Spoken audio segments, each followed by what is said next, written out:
Welcome back to Retang Sports. Wow, it has been a while, but we are back. International season of rugby has just kicked off today for the Springboks. Springbok Rugby season is back. As you can see, I've got the green and gold on. Extremely excited to have this back on. And folks, what a day of rugby it has been indeed. A lot of new additions in this two Springboks outfits and a lot to talk about now. We have two teams from the South African outfits playing today. South Africa A as well as the Springboks versus the Barbarians, and South Africa A versus the Sables in Zimbabwe. South Africa versus Barbarians ending in 80-31, and an impressive showing out from South Africa A.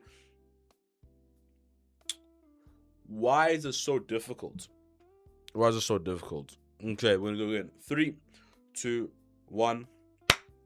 Welcome back to Retang Sports. I am your host, Retang Swallow, and today I'm bringing you all of the action as we head into Springbok season now. I am ecstatic to have this back on my back, and today, what a day of rugby it has been. Now, we had two South African outfits playing today.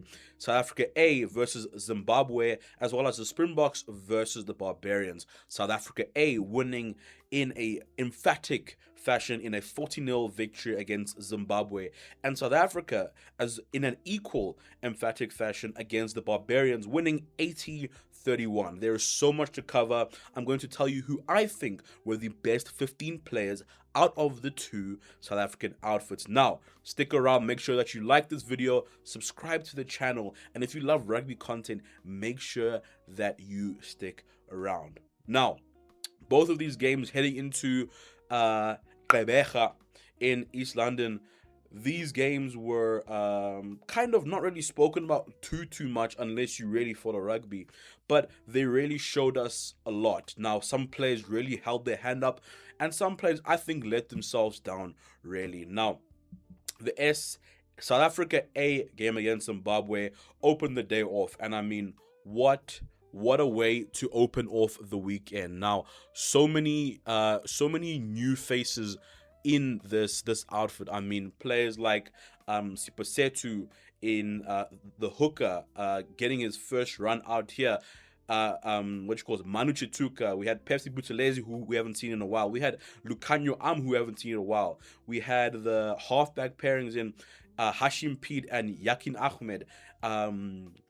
Zekatela Siyaya on the wing. We had Yaku Williams, Marcus Miller, Luan Khalomi. So many good young players showing why they belong in the setup. And I mean, today showed that the future of South African rugby is really and truly in a safe space.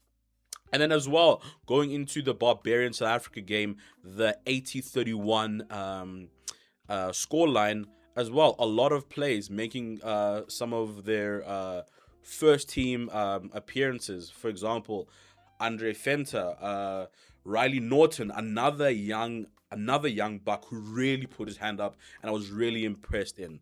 Q1 Horn as well in the 10, super impressive. So many players today who were called upon to hold up their hand and really did do that. Now, let us get into who I believe were the best 15 players of the day. Starting in the forward pack, we have number 1, our loosehead prop, our tried and tested Oxen Chair. Carried the ball really well. I thought at scrum time, besides one scrum, but I thought at scrum time that Oxen Chair really led the line, showed his experience as well as just his power. Now, with the Sharks, Oxenchair obviously is still their main man. But for the most parts, watching him scrum at the Sharks and watching him scrum at the Springboks, I feel like it's two different outfits. Now, Ox today, I thought, with ball in hand as well, was really good in terms of his post-contact meters. I remember a couple of occasions where he's getting through 1-2 tackles before going down to ground, which I think is a great skill set to have as a loosehead prop. Now, moving on. Well, before I move on, I thought Bowen Fenta as well had a really good game against Zimbabwe, but I just can't give him a nod ahead of Ox and Jay. Not because of Ox's name, but I just believe that Ox gives us more than what Bowen does at this present time. Moving on to hooker, I believe, it goes down to Sipasetu Mnembelele. I thought he had a really good game. He had a couple of shaky moments in the first half in terms of finding the rhythm in the line out, in terms of feeding the line out. But otherwise, he carried well. I would like to see him be more explosive in his carrying, but he still managed to make a lot of meters. I thought the way he did well to stabilize on scrum was also really, really good. And just great defensive effort as well from him. A lot of good tackles I saw him make, which is a really good sign to see that some of these young bucks are really physically ready for what this next level of test match rugby really requires. Moving on to tight head prop to finish off the front row, I believe Nathan Fouchier. There's not really much to speak on him. I thought he scrummed really well, and when called upon to carried really well as well. But there's not much really to speak on him. I thought out of the front row, the tight heads didn't really have much to write home about today. Now moving on to the lock pairings, I've gone for Riley Norton and Vincent Chituka. Now, Riley Norton played a full 80-minute game for the Boks, and I thought that he really held his head high and raised his hand when he was called upon. He was a great option in the line-out, but also with ball in hand at ruck time and defensively, I thought he was really, really solid. He did a great job in terms of giving us a good option. I was wondering, without players like Ruan Norkia, who is a phenomenal option for us at line-out time, how are we going to get that fluidity? But Norton being an option was really, really good, and I was really impressed to see the way he played. You can see that he's a natural leader. He is not shy of the moment. He's not shy of the occasion. And I think going into these games against England, against Scotland, and against Wales in about 2 weeks' time, we're going to need that in the lock camp. Now then, Vincent Chituka, the captain of the South Africa A team, I thought also had a really good game as well. A great option at line-out time. He has had a pretty good season, both the season just started for the Springboks, but he's had a good season with the Sharks. I think he has been kind of their standout player in terms of the forwards. I think he has really put the team on his back, and you can see him taking a lot of responsibility there at the Sharks in the camp. Moving on to the log pairing, I have gone for Emmanuel Chituka, Vincent's brother, and Batu Shekani. Both of these players are not shy of contact at all, and I think we need kind of these rough and tumble, loves a good scrap, loves a good point of contact flankers in our team. Not to say we don't have that. I mean, we have Peter Steph Dutoy, who is an absolute contact monster. But today, I believe that both Manu Chituka and Batu Shekani just pitted both Sia and Peter Steph. Now, Batu Shekani, I mean, every single time he carries the ball, he really has an intention to cross the gain line. There was not a single carry that he made today that he did not get over the gain line, or a single carry that he made today that he did not put the fear of God into the opponent. I believe he is a player that we are going to see time and time again, even this season, put on the green and gold, and I cannot wait to see what he does. Now, at 8, don't even need to discuss it. It is Jasper Wiese. Jasper Wiese as well. There was not a single run that he made today with ball in hand that he did not get over the gain line or even make forward momentum. He's just, he is our number 8. There is no number 8 in South Africa that is better than him. I know people will talk about Ivan Ruiz, but respectfully, I don't think it's an argument at all. Jasper Wiese is one of the best 8 in the world. Probably the best 8 in the world. You guys let me know down in the comment section below. Now, moving on to the back line, I 9 and 10. I've gone for Hashim Pete, as well as I have gone for Kuan Horn. Now, Hashim Pete, I thought, had a phenomenal game. I was worried a little bit in terms of his speed to the breakdown. I know he's quick. I don't know if that was a tactical choice in terms of kind of not having that quick of ball, but understanding Tony Brown's system and the way Tony wants to play rugby, it's very quick. So when I saw him kind of get late to the first couple of racks, I was like, oh, I don't know about this. But then he started to pick up the pace, and you could see the connection between him and Yakin really building well. Now then, moving to 10, I was really conflicted between Yakin and Kuan Horn. Yakin, for me, had a phenomenal game. For his age, he has a really great maturity and knows when to kick, when to hold the ball in hand, when to take a line, when to make decisions, and that is something that just it's either in you or it's not, and it takes some plays a really long time to get to the point where Yakin is right now. But obviously, he got the red card, and that's where you can see some of the youthful exuberance and some of the lack of experience coming through. But for sure, I don't think this is the last time we see Yakin Ahmed in a green and gold jersey this season. But Kuan Horn, who is traditionally a fullback, being called upon to play in the 10, I think really stood out for me. He really put up his hand. Now, in a time when Rassie and the coaching staff are clearly experimenting to see whether or not he can fulfill the role, I think he has got himself a shout to say that maybe he deserves a start against a Wales, a Scotland, a Italy, to see what this kind of Kuan Horn experiment looks like further.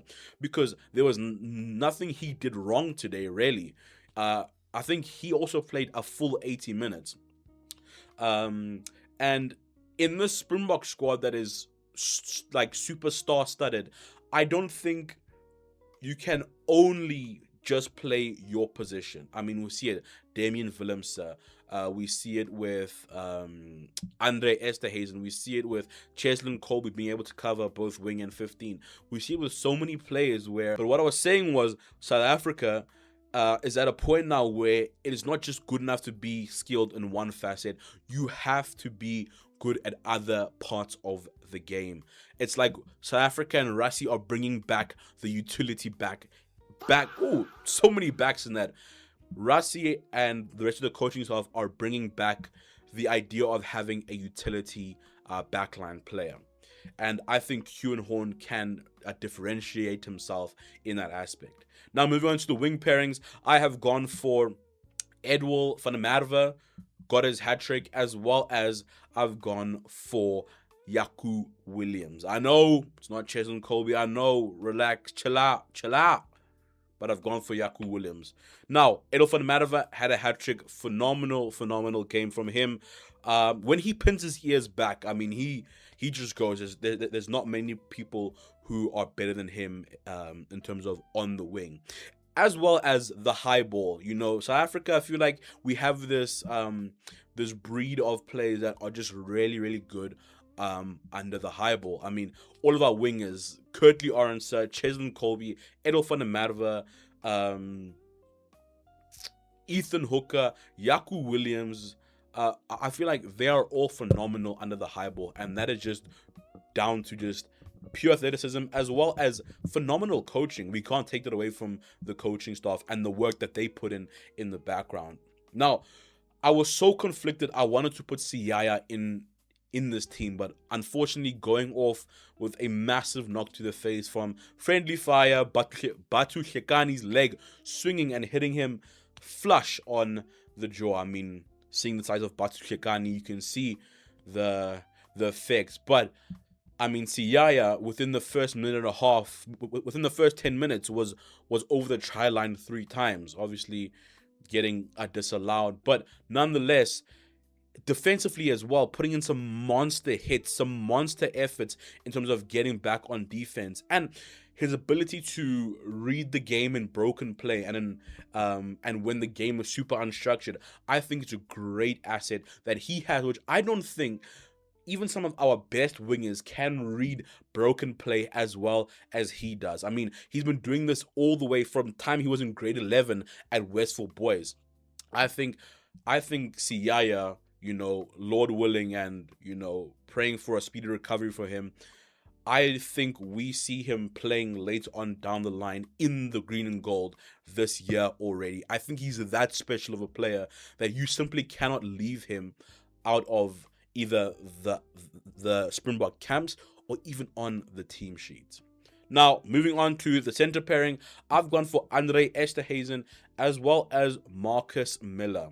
Now, Esterhuizen, I mean, if there was an epitomization of the bus is full, it'd be Andre Esterhuizen. I mean, forward momentum, and I said this to one of my mates who I was watching the game with, I don't think there is a better straight running center in the world than Andre Esterhuizen. Obviously, you have your likes of Damien Dialendi, but I'm talking about not even taking a step. I'm talking about ball in hand, you running straight at your next man. I don't think there's a better player. Marcus Miller got himself a good try, just kind of being in the right place at the right time. But I was also very impressed in terms of, when you have a young center, and we see this at club level all the time, the temptation to hold on to the ball too much, to crash ball too much, not knowing when to pass, when to crash. And I thought Marcus Miller did a really good job at that. Jesse Creel, for me, had kind of a quiet game. Jesse Creel, I'm at a point now where him being defensively sound and defensively good, that's him. I'm looking for more. And in this case, in terms of what we were expecting from Jesse and expecting from Marcus, I believe Marcus just rose to the occasion more than Jesse did. Not to say Jesse Creel didn't have a good game, but I can only go off of what I was expecting and what I saw. Now, finally, moving on to fullback, I have gone for a player that plays for my club, the Sharks. I've gone for Luan Khalomi. Oh, Luan Khalomi today had a phenomenal game. Playing 15, then being called in to play at 10 when Yakin Ahmed had to go off of the field. Luan Khalomi is another player who, under the high ball, looks completely unfazed. Now, if I can find the clip and I don't get copyrighted, I'll put it here. But being able to go in the air, a bobble with the ball, but still have the presence in mind to pick the ball up before it hits the ground, is just phenomenal. Just that athleticism, that presence of mind, that read of the game, those are just things that you can't train. Now, Luan as well, when called to play 10, has a decent boot on him. Now, looking at his performance, I don't know, possibly will Rassie and the rest of the coaching staff be like, could we try Luan at a 10? Could we see what that experiment looks like? We've seen what it looks like with Horn. Maybe with Khalomi, it might both the same results. I don't know. Now, if I had to give a man of the match across all 30 plays that started, I believe that it would go to either Luan Khalomi or it would go to Riley Norton. I believe those two players, for me, in terms of the expectations, what was called upon them, they really rose to the occasion. Riley Norton playing 80 minutes in his first Bok start. Obviously, he's not an official cap because it's an exhibition game. I think is absolutely phenomenal, and it can't go unnoticed.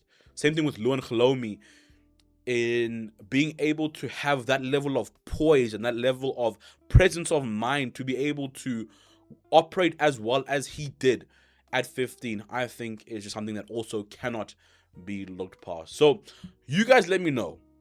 That is my 15. I've gone for Oxenchair, Sipasetu Mnebelele, Nethling Forshia, Riley Norton, Vincent Chituka, Emmanuel Chituka, Batu Tlekani, Jasper Visa. And in the backline, I've gone for Hashim Peed, Kuan Horn, On the wings, I've gone for Edel van der Merwe and Cheslin Colby. In the centers, I've gone for Andre Esterhazen and Marcus Miller.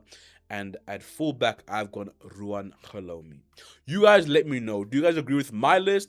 Do you think, Retang, you've got it completely wrong, mate? You don't know what you're talking about, mate? Let me know down in the comment section below. Until next time, I've been Retang. Let's swallow. Follow the page for more rugby content. I am so excited for the content coming and for what we are going to be experiencing this year in international rugby. I might be doing some travel vlogs. I might be traveling to the Craven Week coming up in July, as well as a couple of the greatest rivalry games as well, and possibly some of the European games, England, Wales, or Scotland. Make sure that you keep your eyes on those. Keep your eyes on the socials. Make sure that you follow this video, like this video, share it, and let me know your thoughts down in the comment section below. Until next time, peace.